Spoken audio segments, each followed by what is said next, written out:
What does it mean that Peter was the first pope? When Catholics say Peter was the first pope, they mean far more than that Peter was important or went to Rome. They mean Peter became the head of a permanent Roman system governing the Gentile Christian world. But Jesus established one Jewish messianic church in Jerusalem. He appointed Jewish apostles to govern it. He did not establish a Roman church, appoint Gentile bishops, or create a papal office. Why were the apostles Jewish?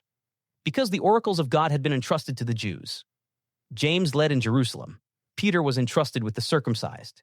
Paul was entrusted with the Gentiles. The 12 were foundations appointed by Christ. This was one body under Jewish apostolic rule, not a Roman monarchy.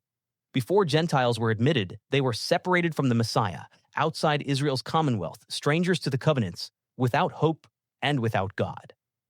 They were wild branches from another tree.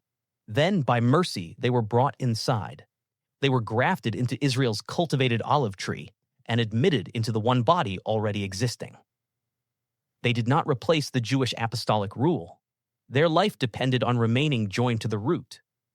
So what does Peter was the first pope mean?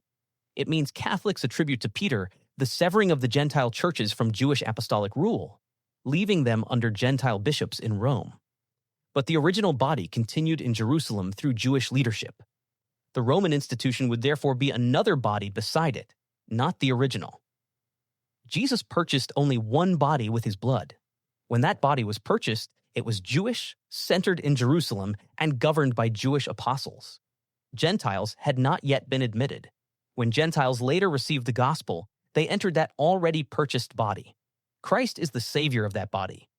Gentiles may build another institution, give it bishops and sacraments, and call it Catholic or Apostolic, but they cannot make it the body Christ purchased.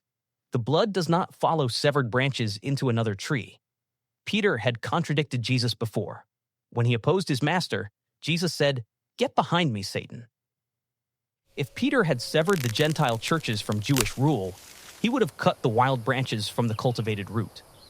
He would have placed the Gentile world back outside the Messiah, outside Israel's commonwealth, outside the covenants, without hope, without God, outside the saved body. So what does Peter was the first pope really mean? It means this Peter contradicted his master again. It means you are presenting a get behind me Satan Peter as your first pope. Not a Peter who preserves salvation, but a Peter who brings damnation. Yes, the Gentile churches were separated from Jewish apostolic rule, but not by the faithful Peter. And that is why Peter was the first pope is not history. It is a cover-up. It is a lie.